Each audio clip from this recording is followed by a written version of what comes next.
This is Dr. Don Fowler in his teaching on Old Testament backgrounds. This is session number 23, Persian and Greek Conflicts and the End of Persia.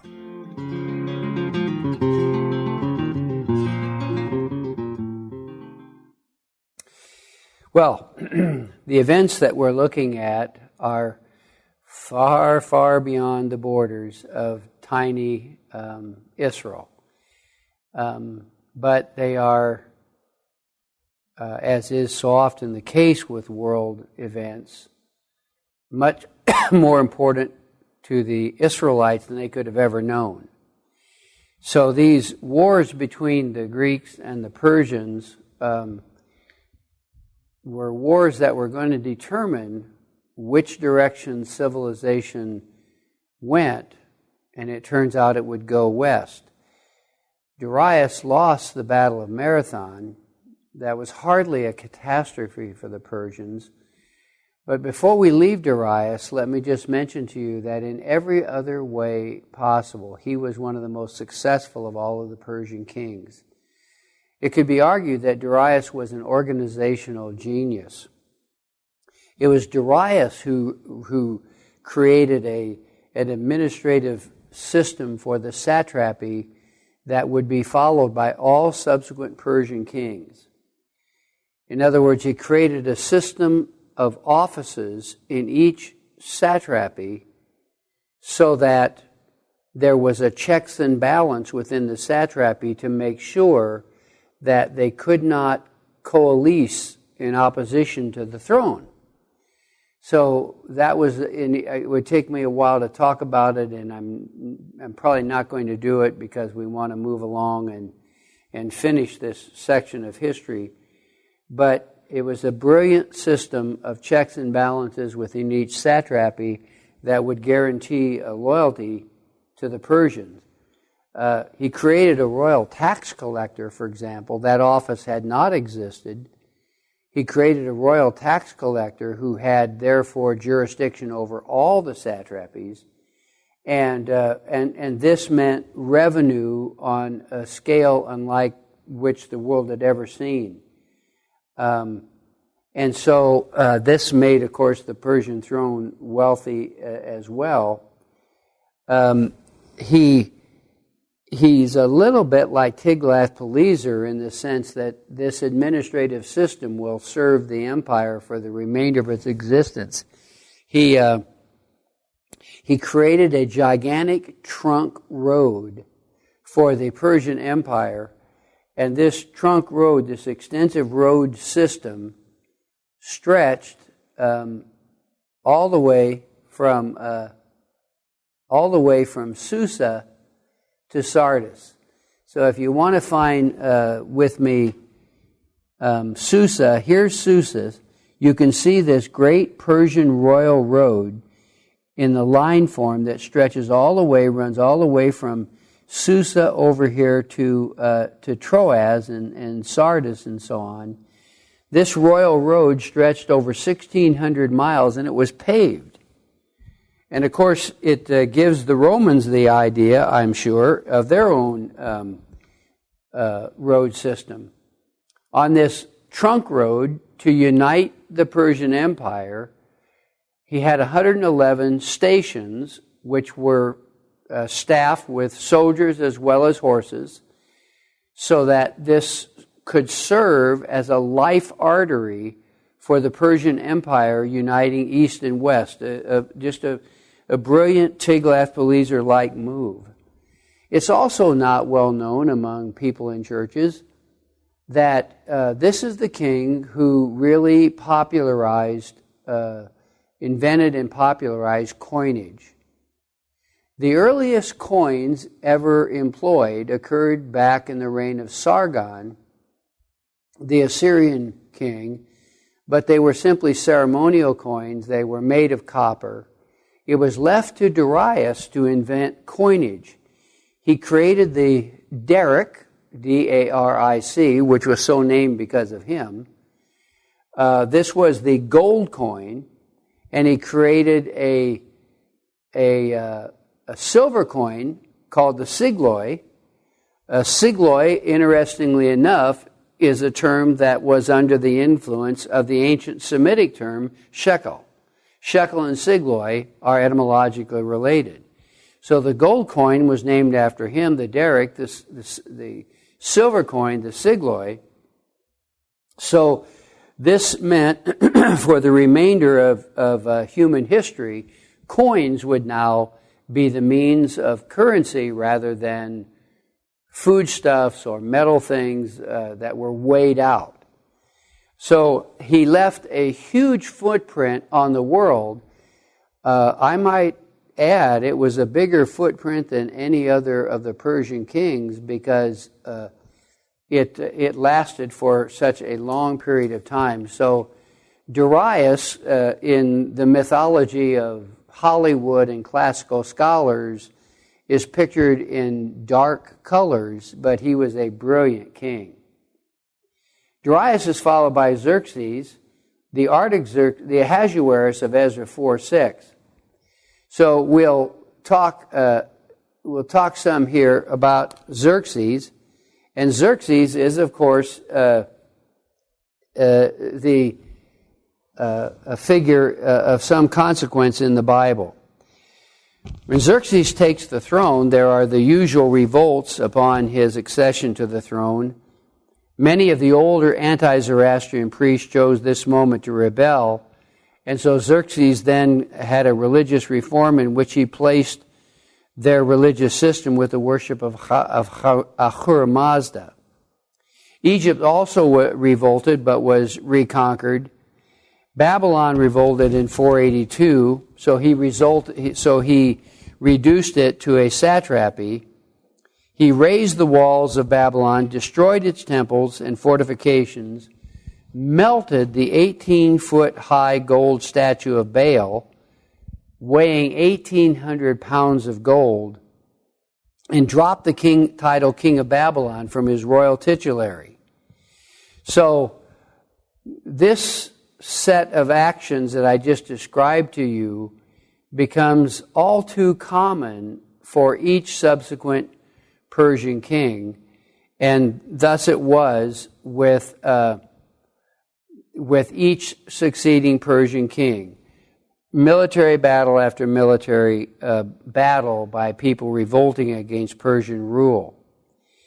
He is best known, however, because of his wars against the Greeks, all of which he ended up losing. There are a number of good works on this subject. The Greek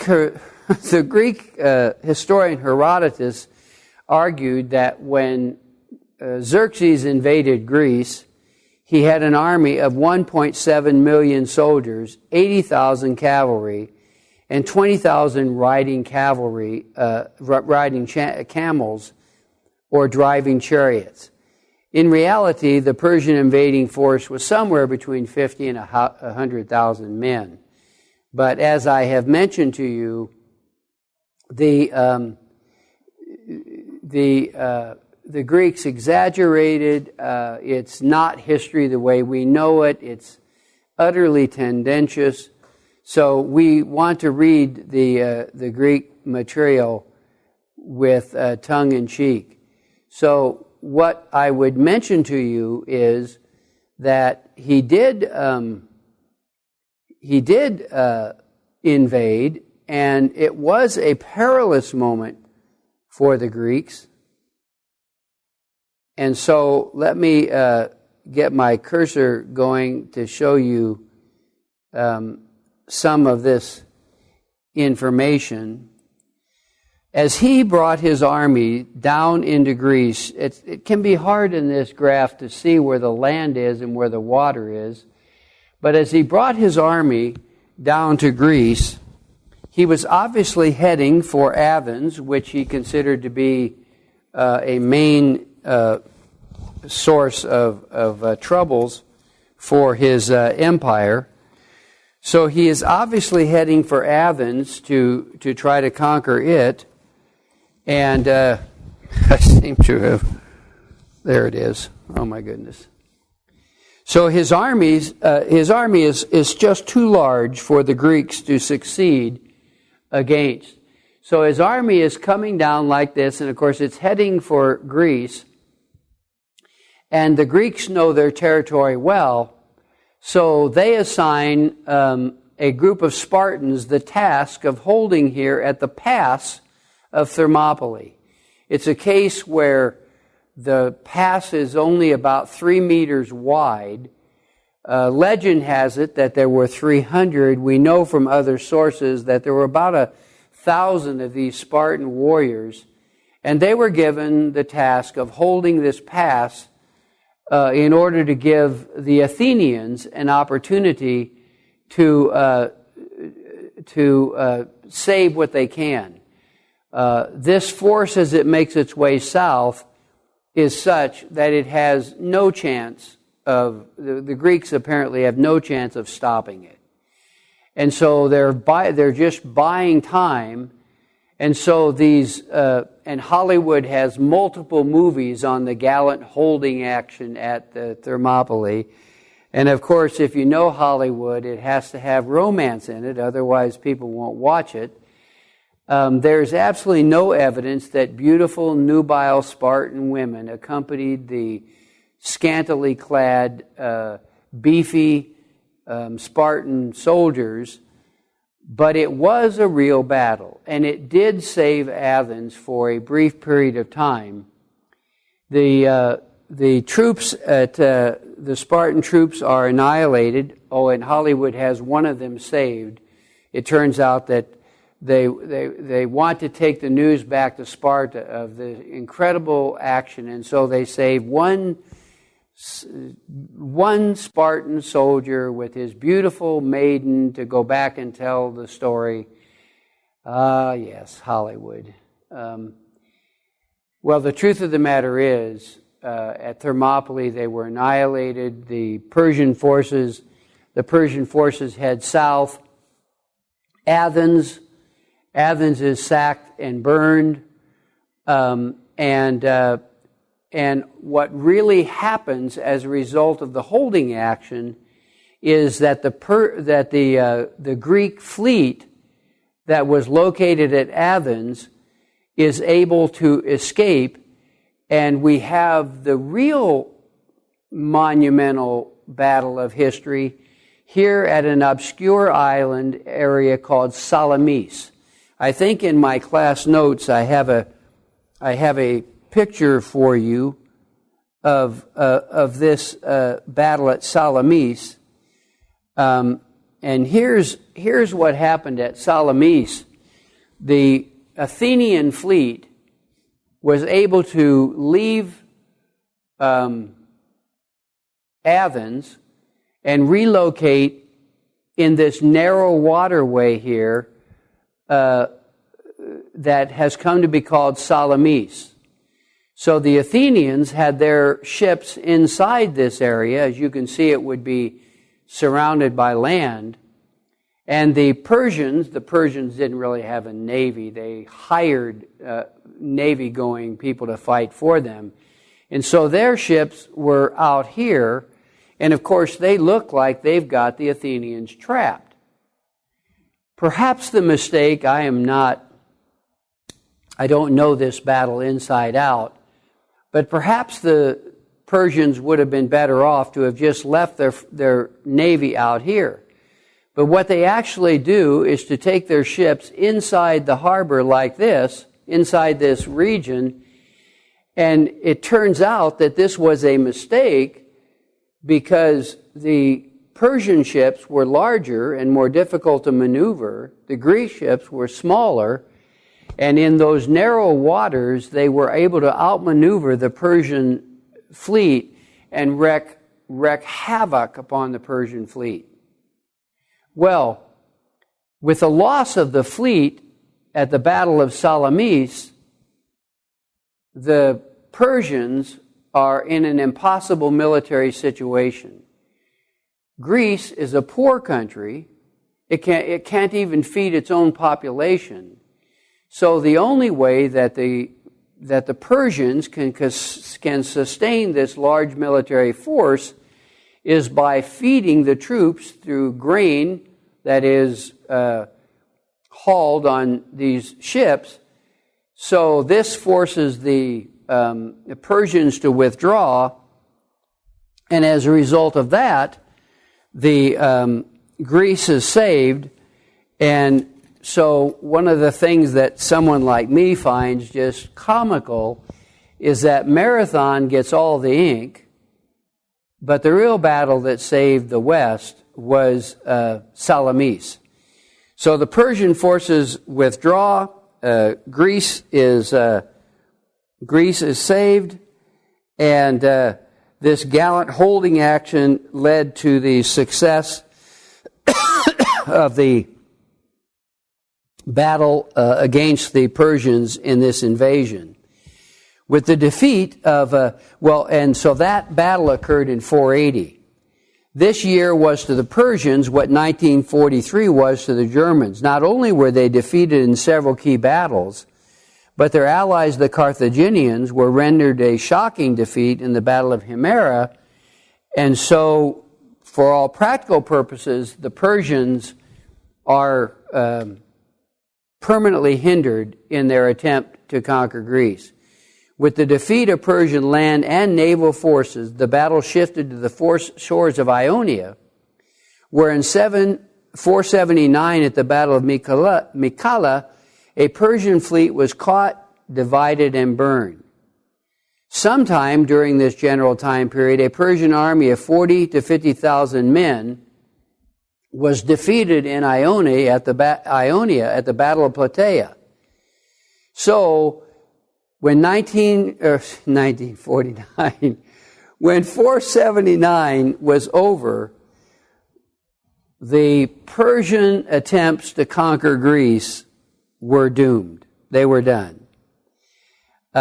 These disasters led to the end of the Persian attempts to conquer into Greece proper, and so Xerxes seemed to have turned his efforts into building rather than into burning. So with this in mind, what we have is the end of round one between East and West. And I say round one because round two in the battle East and West is going to be Alexander the Great. And Alexander the Great will carry the battle into the East and of course, win. Subsequent Persian kings have their own history. I'm not sure how much of this to go into. Artaxerxes I ends up creating signing into the Peace of Callias between the Greeks and the Persians, which brought peace between them on terms that were completely favorable, as you can see by reading the notes there, terms that were perfectly favorable to the Greeks, not to the Persians. In essence, the Persians had lost the wars against the Greeks, and to reduce this long time period yet to go, what it will turn out to be is Persian gold against Greek disunity. To reduce these following years, to reduce this into something manageable, what we can tell you is the only thing that saved the Persian Empire from an early demise was Greek disunity.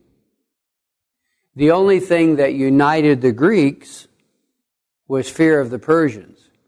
And when it became clear after the Peace of Callias, when it became clear that the Persians were done as a political entity, then they went back to doing what they had been doing for centuries, and that was killing one another. So, destructive wars gripped the Greek cause. The Persians are able to shrewdly manipulate the Greeks by buying and using Persian gold to buy one Greek political entity strength in battle against another one.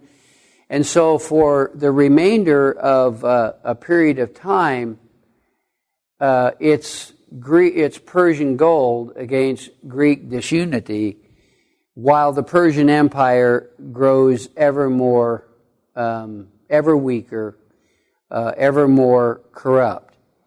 So I think I'm not going to walk you through the remaining story of these Persian kings, and instead paint the picture for you of what does happen, and it's what brings an end to the story of the Middle East, and that is the triumph of another Greek form of population, and that's Alexander the Great.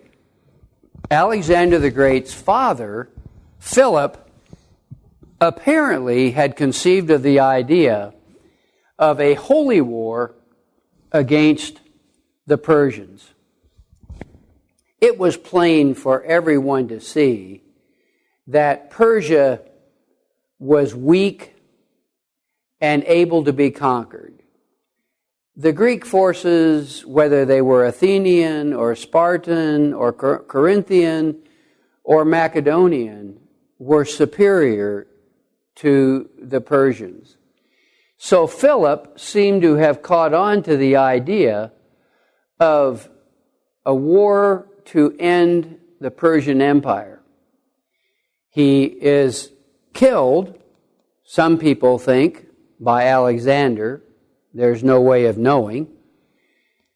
But therefore Alexander becomes the individual who has the means to defeat, who gets the opportunity to defeat the Persians. So Alexander creates a Macedonian army, and they invade this region. And here at the Granicus River, they meet the first Persian troops and win a hard-fought battle. The Persian Empire may have been seriously weakened, but it was still a powerful force, and the forces of Alexander at the Granicus do not win a triumph of just crushing the Persian forces. It's a hard-fought battle. But they win, and when they win the battle, they then move their forces to the south, and this has been one of the grand mysteries of Alexander the Great, because one would have thought he would have been driven by Persian gold, but instead of moving his army to the east, he moves his army to the south. And there he conquers Egypt. He goes down to Egypt, is received as a liberator, is divinized, and then after Greece, he then returns and begins again the battle to conquer Persia.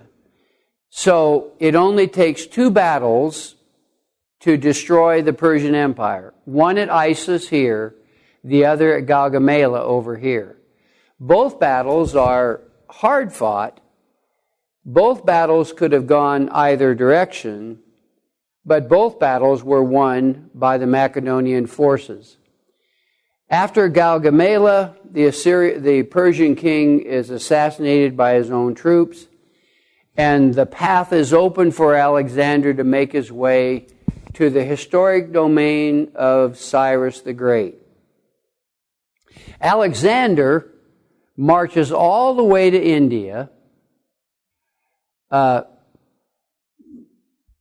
for all of whatever deficiencies Alexander had, Alexander was a man of courage.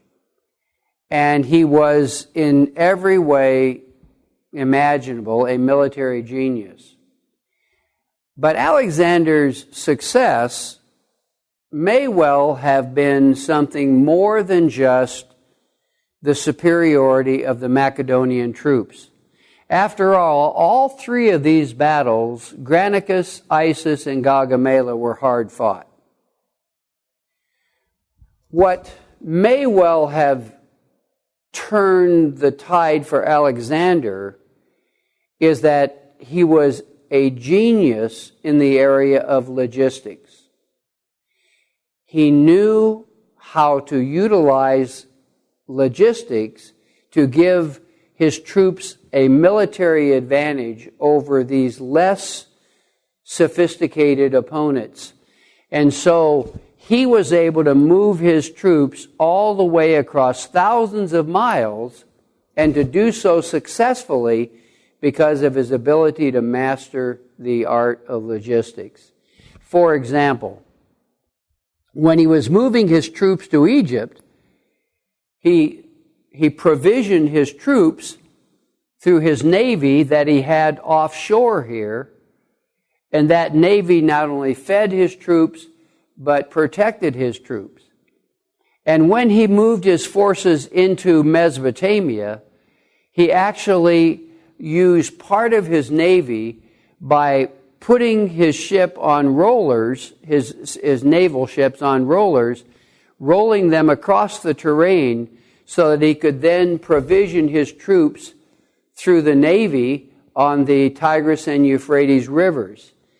Things like that, which set him apart, unnerved his opponents and enabled him to have a multiple victories.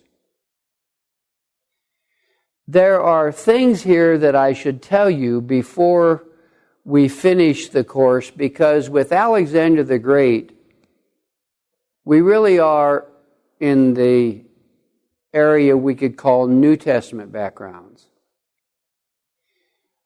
Alexander the Great seems to have been an apostle of Hellenism. Alexander was not content, as almost every conqueror would have been, to have simply invaded, to have taken away the mule train. The mule train was hauling gold and silver back to Macedon, was so large it was simply staggering. Everybody else probably in the world would have been content to bring the silver and gold back to Macedon, gone back to Macedonia, to sit upon his throne there, and to die in luxury. Alexander seems to have been wired in such a way that he could only live effectively in war. Death seems to have been life to Alexander. So as long as he was conquering, he was driven. But like certain key people in history, Alexander seems to have been unable to survive peace. After he had conquered, he came back to Babylon, and there he died. But there was more to Alexander than just war and gold. Alexander was an apostle of Hellenism. Alexander sought to take the culture of his region, Macedonia and Greece and Achaia, and to bring that culture into the East. He established dozens of cities that he named Antioch, and throughout this entire region, he deposited groups of Macedonian soldiers so that they could establish islands that were rooted in Hellenistic culture. These islands of Hellenism would ultimately be swallowed up by the much larger populations here. Hellenism, the further east one went, the less successful Hellenism was. But Hellenism was going to leave a footprint that was too big to fail. And so even though Hellenism did not dominate the East, the soldiers of Alexander, and in particular the generals, would bring a culture of Hellenism that would dominate the Fertile Crescent and Anatolia, and would ultimately, of course, triumph, not in the persons of the Macedonian soldiers, but in the successor states led by Alexander's generals. And in actuality, the real triumph of Alexander was in the culture of the Romans. For Alexander sought to Hellenize his world. He sought to give it a common language, Koine Greek. He sought to give it a common language. He tried to give it a common culture. And some people think he tried to give it a common religion. Alexander sought to Hellenize his world, but he only succeeded in part. By New Testament time period, this world that is ancient here had been a world in which, in many ways, Hellenism triumphed. But in other ways, the war between East and West continued to exist right here. In the years 66 to 70 A.D., the native Semitic Jews and some Hellenistic Jews declared war against Rome, and the war between East and West broke out into one of the great rebellions in Roman history. So what Alexander seems to have done, at least in my look as we leave this topic, is this. He sought to Hellenize a part of the world that had its own culture, and he did not succeed. He succeeded some, but he did not succeed. And so what we have as a result of his involvement here is tension between East and West.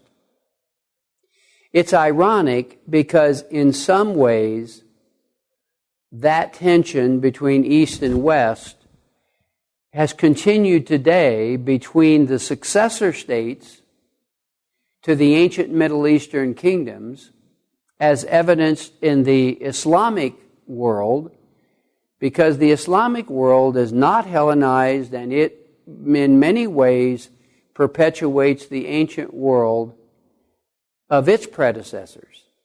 And so here we are today, centuries later than the conflict between Alexander and his world, the conflict between Rome and its world, and yet to this very day, the tectonic plates of conflict between East and West are drawn along this same East-West line that we have a world in which Semitic dialects dominate in the form of Arabic, in which the Semitic culture is dominated by the Islamic world. So we bring the world of the Bible in Old Testament backgrounds to an end by reminding us that Alexander, well, actually his predecessors as well, began a conflict between East and West that geographically and topographically continues to this very day.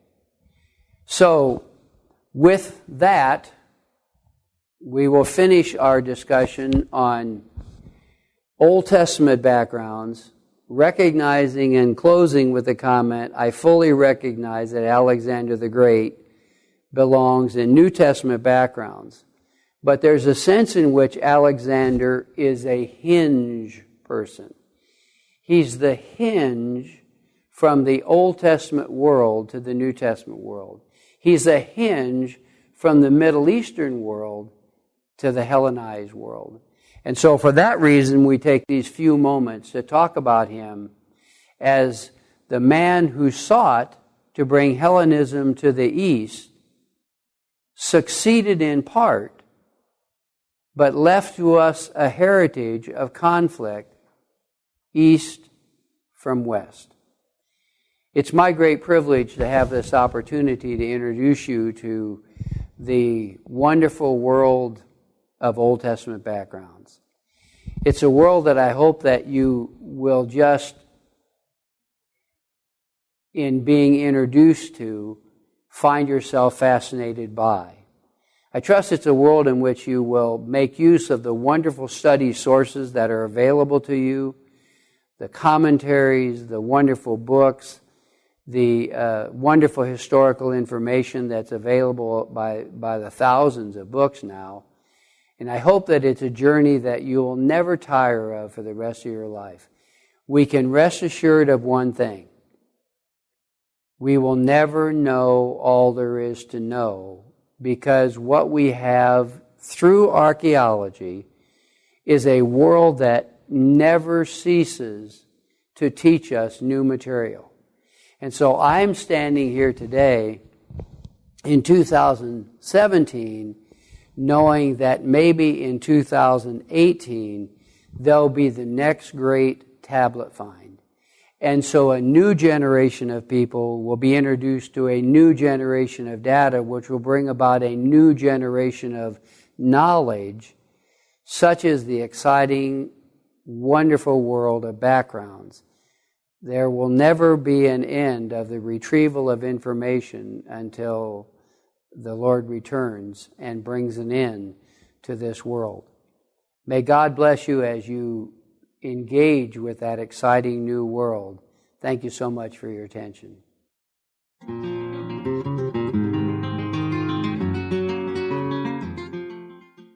This is Dr. Don Fowler in his teaching on Old Testament backgrounds. This is session number 23, Persian and Greek conflicts and the end of Persia.